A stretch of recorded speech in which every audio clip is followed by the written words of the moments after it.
So I used um, belief coding and breakthrough breathwork and a few other modalities to overcome social media addiction.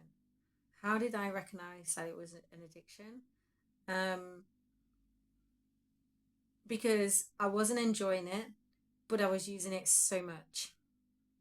I felt like it was a place that I needed to be, that I had to be there, and I had to like kind of gain my clients from that space. For me, it hasn't been that way. For me, I needed to go off and do different things, become a DJ. I'd also wanted to create a therapy practice outside of the online space. I wanted to meet people in person again. I wanted to discover human connection again. I felt I'd lost that over a certain period of time. Couple that with chronic stress. I had a lot of physical issues going on as well. Not a lot of physical issues, but things that were really prominent to me and that were affecting my body through having chronic stress. And that's not a position that I wanted to be in. So, July last year, I made a decision after a while, and it did take a while to come away from the space. I used my RAS reticular activating system to help me find the people who weren't online, but that could inspire me to create the business that I wanted. I used my RAS reticular activating system to help me create a marketing plan that allowed me to be online, but also not be online. And I also use my RAS reticular activating system to ask the question, who can I meet? Who can I meet who's like me and doesn't want to be in that space anymore, or doesn't feel like that space is for them? Because that space hasn't been for me for a long time. It hasn't. I was like literally so angry at everyone. I'd spend so many hours on it. At first, when I had my previous business, my fitness business, I was on it in the middle of the night. I'd wake up in the middle of the night, I'd be on it. I'd be waking up all hours of the night, I'd be on it. I'd be on it all through the day. I'd be always checking it, checking messages, checking stuff, checking. um, and then in recent years, it's been more like taking myself away from it, spending evenings off it. But it still wasn't enough for me. It wasn't enough for me. In the end, there was just a boundary being crossed for me.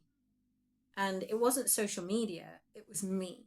It was my behavior to social media. Do I still use social media now? Yes, I do, because I'm studying the things. And some of those groups are on social media. Do I use those groups? No, I don't use those groups. Oh, actually, I do. See, tell a white lie. Um, but recover it. No, I do, in the sense that I will post, like if I'm doing an accreditation or something, I'll post in there who wants to join a group and then hop back out again. I make sure that people contact me outside of from social media. I do not get lost in scrolls anymore. I have complete boundaries over how I use social media. Complete boundaries over how I use it. I will go in and grab a Zoom link. I will not go in and, do a live or anything like that. If I'm ever going to create a video for a group or anything, I've pre-recorded the video outside of the group, and then I will go and post it and then leave again.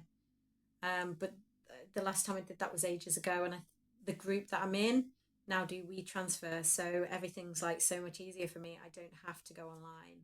When people send me things like marketing and stuff like that, I just politely decline to look at it, because I am not going to go on there and start looking at things on that space. There are a lot of people who are like me who really don't want to use it, or want to use it in a very different way. I'm really proud to say that if it wasn't for, the processes and practices that I've done and being consistent with those processes and practices, that I'd probably still be on it right now. And still be using it and utilizing it to scrolling. Oh my God, there's a cat. Oh my God, that person. Oh my, let me just cheer everyone on. And then get angry with everyone in my outside life. And I don't want to be like that anymore. So I'm really proud of myself to get to this point where I have this boundary that if I am going on, I'm going into a group for a reason. It is not because, hey, I've bought into a sales program, because I don't buy into any sales programs within a that are within a Facebook group anymore.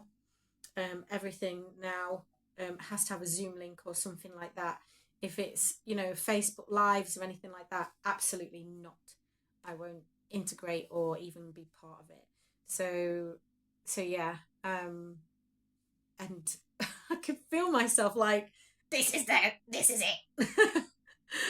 because that is it. And I'm the same with alcohol as well. I still go to bars and stuff, but I will not, I will not like have a drink or anything. Like, I don't need to. That is not for me anymore. So it's, yeah, it just feels weird to be in this position, but it is a very good position to be in.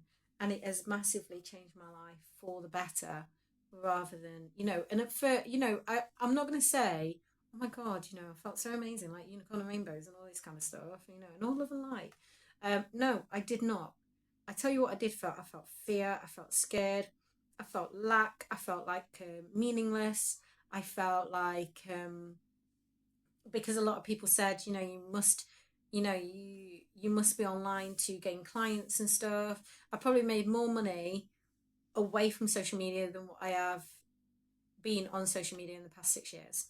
So um, it was the right thing for me to do. It was definitely the right thing for me to do. I'm not saying that this is for everyone.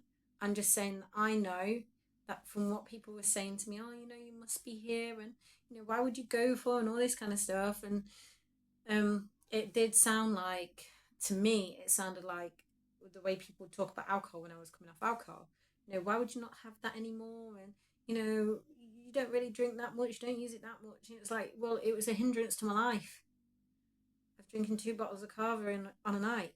That's a hindrance to my life. I was getting up tired. I couldn't even focus or even do the things that I really wanted to do. I was just really slow at doing everything, right? And I was having this more or less the same thing and the same issues with social media. Well, not social media, just being online in general. Even, spending too much time, like on my phone or something, right? The same things, and these are, patterns, right? Patterns that are here to be broken. So when I did the belief coding and the breath work, and not just breath work, shadow work as well, working with the parts of myself that didn't like myself, that I needed to always be, happy clappy and online all the time, that I'd started to work out the beliefs that were behind that were actually running that pattern, and start to calm my body from a somatic process through breath work, and also equally start to code in brand new beliefs that would empower me to make bold choices to come away from social media, but make bold choices to get my qualifications finished, to make bold choices to stick up for myself when it came to social media usage, to not to have these boundaries in place around using a process, and also equally to create a funnel as well, because I have a funnel that I have a VA, and we have this funnel going, so I can still get to chat to people, so I can still network with people and get to know people, and that because that's important to me, right? And I started to gain back my life and gain back human connection, and like went to go meet a friend for lunch in her car, and we watched the planes take off, because I love watching planes take off, just so you know. um, but doing like really nice things, getting out, being with my kid, taking my kids to school on time, doing the things that I need to do as a parent, as a mother, as a grandmother as well, having grandma day without being on my phone all day, um, and having nanny naps with, with my grandson, because I do that. And just like behind me is a 1,000 piece jigsaw, and just doing things that I used to do as a kid, word searches and reading books and doing things I really enjoy, swimming and all sorts of stuff, right? I'm going to water parks while my kids at school. But but these are the things I've started to cultivate in my life. And the same with a lot of people who I know who've come away from social media have started to cultivate in their own lives as well.